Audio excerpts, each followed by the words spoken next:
तुम्ही या चॅनलवर नवीन असाल तर सबस्क्राइब करा, तसेच लाईक आणि शेअर नक्की करा। शेतकरी मेळाव्यासाठी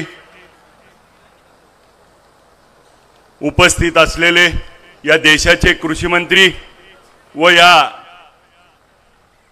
देशामध्ये शेतकऱ्याची जाण असलेला जाणता राजा आमचे मार्गदर्शक शरदचंद्र पवार साहेब, राष्ट्रवादी काँग्रेस पक्षाचे जिल्ह्याचे अध्यक्ष बळीराम काका साठे, माजी आमदार विनायकराव पाटील साहेब, माजी आमदार धनाजी तात्या साठे, माजी नगराध्यक्ष विश्वासजी बारबोले साहेब, माजी नगराध्यक्ष रमेशजी बारसकर साहेब, राष्ट्रवादी काँग्रेस पक्षाचे निरीक्षक शेखरजी माने साहेब, राष्ट्रवादी काँग्रेस पक्षाचे उद्योग सेलचे प्रदेशाध्यक्ष नागेशजी फाटे साहेब, सोलापूर शहराचे राष्ट्रवादीचे अध्यक्ष भारत जाधव साहेब, रवी पाटील साहेब, ज्यांनी आता दमदार असं भाषण केलं ते विधानसभा मतदारसंघाचे अध्यक्ष संजय पाटील घाटणेकर, आमचे सहकारी मित्र दादासाहेबजी साठे, ज्यांनी आपल्याला मार्गदर्शन केलं त्या नगराध्यक्षा मिनलताई साठे, राष्ट्रवादी काँग्रेसचे शहर युवकचे अध्यक्ष गणेशदादा पाटील, रणजितजी शिंदे, तालुका अध्यक्ष भाऊसाहेबजी देशमुख, कार्याध्यक्ष बाळासाहेबजी पाटील, ज्यांनी हा कार्यक्रम नियोजित केला ते नितीन बापू कापसे, त्यांची सर्व फॅमिली, त्यांचा सर्व ग्रुप, ग्रामस्थ, आमचे पत्रकार बंधू, शेतकरी बांधव, गेल्या 2 महिन्यापासून या कार्यक्रमाची प्रतीक्षा या भागातल्या शेतकऱ्याला त्या ठिकाणी होती। एक नितीन बापू कापसे सारखा सर्वसामान्य कुटुंबातला जो गेले 20-25 वर्ष शेती आणि शेतीवरती काम करणारा एक ग्रामीण भागातला तरुण त्या ठिकाणी स्वतःची जामीनहून 150 लोकाला आणि 400 ते 500 एकर शेतकऱ्याला त्या ठिकाणी आधार देत असताना स्वतः 1 एकर शेतीवरनं चालू करून आज 40 एकराची द्राक्षाची बाग करून एक ग्रामीण भागातला सर्वसामान्य कुटुंबातला एक मुलगा आज त्या ठिकाणी सर्व शेतकऱ्याला मार्गदर्शन करतोय आणि त्या माध्यमातून या भागातल्या शेतकऱ्याला त्या ठिकाणी दिलासा देण्याचं काम करतोय। आणि मग या शेती बाबतीतल्या त्या ठिकाणी असलेल्या सगळ्या गोष्टीवरती साहेबांशी भेट झाल्यानंतर साहेबांना येण्याचा आग्रह धरलेला आणि साहेबांनी त्यांचा आग्रह मान्य करून एक सामान्य कुटुंबातल्या सामान्य परिवारातल्या माणसाच्या पाठीशी कसं उभा राहायचं हे आज पवार साहेबांनी आपल्या सगळ्या माढा तालुक्याला त्या ठिकाणी दाखवलं। कारण ज्यांच्या पाठीशी साहेब उभा राहिले, जे आज मोठे आहेत त्यांचे देखील सामान्य असताना साहेबांमुळे आज ते त्या ठिकाणी मोठे झाले। आज द्राक्ष बागायतदाराच्या वतीनं आपण सगळ्यांनी त्यांच्या व्यथा ऐकून घेत असताना आज गेले 4 वर्ष कोरोनाचा काळ आपण बघितला। कोरोनाच्या काळामध्ये जी परिस्थिती होती, आज द्राक्षाचं उत्पन्नाच्या बाबतीमध्ये सगळ्यांनी सांगितलं, आज द्राक्षाची परिस्थिती जर बघितली तर 13 लाख टनावरती आपलं उत्पन्न गेलंय। आणि दुसऱ्या बाजूला निर्यातीच्या बाबतीमध्ये जर आपण विचार केला, आजच्या तारखेला टर्की देश जो आहे तो त्या ठिकाणी 2,90,000 लाख टन त्या ठिकाणी उत्पादन बेदाना करतो आणि त्यातलं 260 लाख टन हा निर्यात करतो। आणि मग भारत एका बाजूला त्या ठिकाणी 145 लाख टन त्या ठिकाणी बेदाना उत्पादित करतो। या वर्षी आता अध्यक्षांनी सांगितलं 300 लाख टन होणार आहे।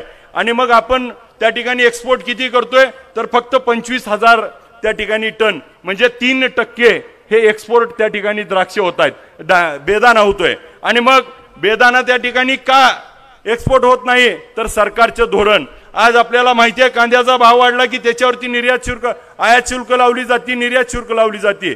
आणि मग लसूण महागला की इराणवरनं लसूण आणला जातो। तिसऱ्या बाजूला आपल्याला टोमॅटोचा भाव वाढला की नेपाळवरनं टमाटा आणला जातो। आणि मग शेतकऱ्याचा कसा मुंडी मुरगळायची हे सरकार त्या ठिकाणी धोरण टाकतंय आणि शेतकऱ्याला फायदा झाला नाही पाहिजे या बाबतीतलं धोरण नेहमी सरकार घेतंय। आज द्राक्षाच्या बाबतीत देखील त्याच गोष्टी होत आहेत। आज द्राक्षाच्या फवारणीचा खर्च आणि ह्या जर गोष्टी बघितल्या तर आज सगळा शेतकरी अडचणीत आहे। एक शेतकऱ्याला एकरी त्या ठिकाणी उत्पादन करायचं म्हणलं तर 15 लाख रुपये खर्च येतोय आणि गेले 4 वर्ष त्या ठिकाणी शेतकरी अडचणीत आहे। आत्ता बापूंनी सांगितलं 68 लाख रुपये कर्ज।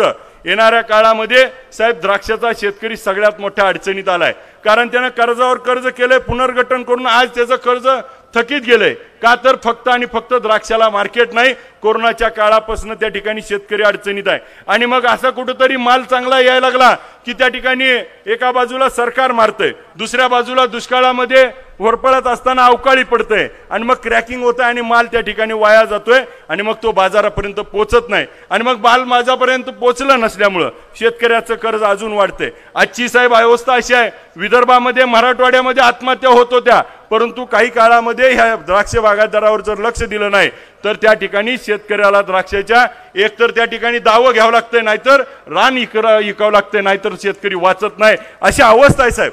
त्याच्यासाठी माझी आपल्याला विनंती आहे की केंद्र सरकारला आपण त्या ठिकाणी एक विशेष पॅकेज त्या ठिकाणी फक्त द्राक्ष बागायतदार शेतकरी जे जे अडचणीत आहेत त्यांच्यासाठी त्यांची संपूर्ण कर्जमाफी करून परत एकदा त्यांना उभा केलं पाहिजे, तर हा शेतकरी पुन्हा एकदा उभा राहील. कारण गेले 4 वर्ष त्या ठिकाणी शेतकरी खूप मोठ्या संकटात अडचणीत आलाय आणि त्या अडचणीतनं बाहेर काढण्यासाठी केंद्राची मदत होणं आवश्यक आहे. आज द्राक्ष बागायतदाराच्या अनेक समस्या आहेत. ह्या अनेक समस्याबरोबर साहेब एक समस्या अशी आहे की आज द्राक्षाचं त्या ठिकाणी उत्पन्न होतं आणि दुसऱ्या बाजूला त्या ठिकाणी द्राक्ष विकायला मार्केटमध्ये जात असताना आपला माल त्या ठिकाणी आला की अवकाळीचं कुठंतर संकेत येतात आणि मग व्यापारी त्या ठिकाणी लगेच कवडी मोलानं त्याचे रेट निम्म्यानं खाली पाडतो आणि मग माल बघून त्या ठिकाणी शेतकऱ्याला अडचण असते आणि मग भाव त्या ठिकाणी निम्म्यावर आणतात. आणि त्याच्यानंतरची गोष्ट अशी होती, काही शेतकऱ्याच्या जर साहेब आमच्या पंढरपूर तालुक्यातल्या त्या ठिकाणी माल नेलाय आणि त्याला पैसेच दिले नाहीत. आज त्या ठिकाणी आम्ही पोलीस स्टेशन मार्फत त्या ठिकाणी केसेस केल्यात. व्यापारी पळून गेलाय, आज व्यापारी त्याचा फोन उचलत नाही. आज त्या ठिकाणी मुंबई, पुणे, सांगली कुठलाही व्यापारी येतो त्या ठिकाणी माल ठरवतो, माल घेऊन जातो, महिन्यात पैसे देतो म्हणतो आणि परत फोनच उचलत नाही. आणि मग पोलीस स्टेशनला गेलं तर पोलीस स्टेशन म्हणतंय तुमचा अग्रीमेंट आहे का, तुमचे कागद आहेत का, आणि मग त्याच्यावर गुन्हा कारवाई करायची म्हणलं की त्या ठिकाणी पोलीस डिपार्टमेंट देखील त्या ठिकाणी मदत करत नाही. आणि मग शेतकरी एका बाजूला उत्पन्न घेतोय, कुठेतरी उत्पन्न येतंय आणि त्या ठिकाणी विकलं जातंय, तर त्या ठिकाणी व्यापारी देखील त्या ठिकाणी काही प्रमाणात फसवला जातोय. आणि मग खऱ्या अर्थानं माझा शेतकरी चोहोबाजून अडचणीत आलाय. ह्या चोहोबाजून अडचणीत येणाऱ्या शेतकऱ्याला साहेब सोलापूर जिल्ह्यामध्ये ड्रायफ्रूटची योजना आपण त्या ठिकाणी करणं आवश्यक आहे. मग या सोलापूर जिल्ह्यामध्ये 24,000 त्या ठिकाणी कंटेनर देशामध्ये केळीचे होतात, त्यातले 12,000 कंटेनर एकट्या सोलापूर जिल्ह्यातनं जातात. त्या ठिकाणी द्राक्ष असेल, डाळिंब असेल, साखर असेल, त्या ठिकाणी टोमॅटो असेल, वेगवेगळे मार्क असतील, हे सर्व गोष्टी त्या ठिकाणी एक्सपोर्ट करायची सुविधा सोलापूर जिल्ह्यात होणं अत्यंत आवश्यक आहे.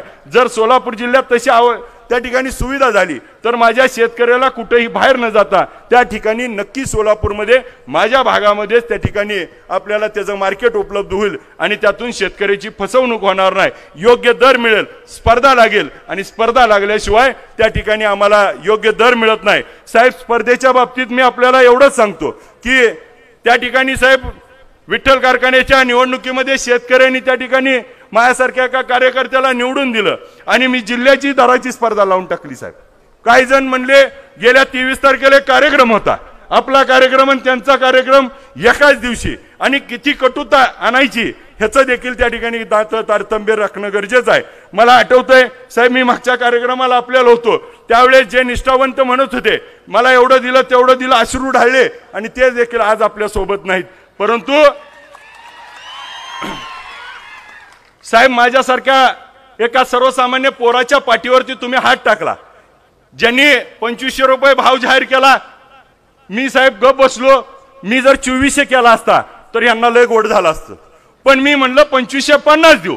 रात्री 2700 जमा झाली. साहेब, म्हणजे 200 द्यायची तयारी होती का नव्हती हा प्रश्न देखील त्या ठिकाणी होता. आता 2550 रुपये झाला, 2700 झाला. साहेब, तुमचा आशीर्वाद आहे, परत यांना अजून एक धक्का देतो. त्यामुळं जिल्ह्याची स्पर्धा लागल्याशिवाय माझ्या शेतकऱ्याला त्या ठिकाणी 2 रुपये मिळणार नाहीत आणि माझा शेतकरी चोहोबाजून अडचणीत आहे. आज साहेब, शेतकऱ्याच्या बाबतीमध्ये आता मला चिठ्ठी आली की काट्यावरती सांगा. साहेब, विठ्ठल सहकारी साखर कारखान्याच्या निवडणुकीमध्ये आज देखील आम्ही काटा कुठेही करून या ही प्रामाणिक भूमिका ह्या ठिकाणी आम्ही जिल्ह्यात एकमेव माणसांनी घेतली. आज सगळ्याला बोलायला भाग पडायला लागलंय. माझ्या शेतकऱ्याला त्या ठिकाणी कुठं ना कुठेतरी अडचणीत आणायचा. एका बाजूला द्राक्ष शेतकरी अडचणीत आहे, डाळिंबाचा शेतकरी अडचणीत आहे, टोमॅटोचा, कांद्याचा, आणि मग शाश्वत असणाऱ्या ऊसाच्या पिकाला देखील अडचणी येत आहेत. खऱ्या अर्थानं एका बाजूला साहेब, मागच्या कार्यक्रमाच्या वेळेस मला तुम्ही इकडून जाताना त्या ठिकाणी पुण्याला नेलं गाडीत बसवून, आणि त्याची इतकी चर्चा झाली आणि इतक्या बातम्या झाल्या. आज आता बारामतीवरनं माड्याला त्या ठिकाणी हेलिकॉप्टरनं घेऊन आलात. त्या ठिकाणी माझ्यासारख्या सर्वसामान्य कार्यकर्त्याला ह्यापेक्षा जास्त काय लागतं. आज साहेब मराठा समाजाचं आणि धनगर समाजाचं आंदोलन मोठ्या प्रमाणात सुरू आहे. आज साहेब ह्या भागामध्ये मराठा समाज आणि धनगर समाज हाच आजच्या काळामध्ये साहेब शेतकरी आहे. हा द्राक्षाचा असेल, ऊसाचा असेल, डाळिंबाचा असेल, केळीचा असेल. आज हा शेतकरी त्या ठिकाणी ह्या समाजातली पोरं आज त्या ठिकाणी शेतीमध्ये अडचणीत आहेत. तर आरक्षण तर मिळालंच पाहिजे. आरक्षणाच्या बाजूने तर आम्ही खंबीरपणे उभा आहोत, परंतु आरक्षण मिळत असताना त्या समाजातली लोक ह्या शेतकरी देखील अडचणीत आहे. त्यांना देखील मोठी कर्जमाफी एक पॅकेज देऊन या शेतकऱ्याला यातून बाहेर काढणं गरजेचं आहे. कारण माझा शेतकऱ्याचं मगाशी साहेब आपण येताना गाडीमध्ये सांगितलं मला की साहेब काल एका कार्यक्रमाला गेल्यानंतर साहेबांनी एका गावात गेल्यानंतर त्या गावामध्ये माहिती घेतली तर एका शेतकऱ्याचा 42 कांड्यावरती ऊस होता. 138 टन त्या ठिकाणी एकरी ऊस काढला. साहेब त्याचा ऊस बघायला गेले होते आणि मग साहेबांनी त्यानंतर एक गोष्ट सांगितली की त्या गावात मी माहिती घेतली तर त्या गावामध्ये 600 विद्यार्थी मुलं त्या ठिकाणी इंजिनियर झालेत, 250 मुली इंजिनियर झाल्यात. साहेब आमच्या माढा तालुक्यात मगाशी नेते मंडळींनी मला कानात सांगितलं आमच्याकडे शिक्षण संस्था सुद्धा झाल्या नाहीत. मग नेमका विकास नेमका कोणता आणि कसा ह्याच्यावरती प्रश्नचिन्ह समोर होतोय.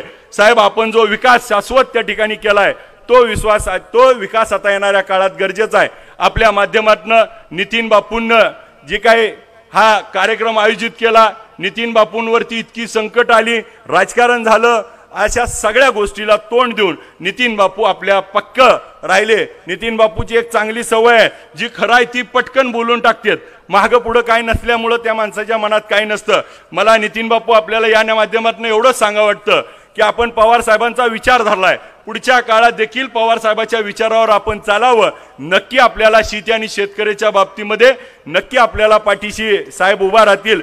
या भागातल्या शेतकऱ्याचे जे काही प्रश्न आहेत त्यावरती आता आपल्याला साहेब त्या ठिकाणी मार्गदर्शन करतील. मी या निमित्ताने एवढंच सांगतो की आपल्या ऊसाला चांगला भाव योग्य काटा देईन. आपण सगळ्यांनी विठ्ठल कारखान्याला ऊस घालावा. मला बोलण्याची संधी दिली त्याबद्दल आभार व्यक्त करतो आणि थांबतो. जय हिंद.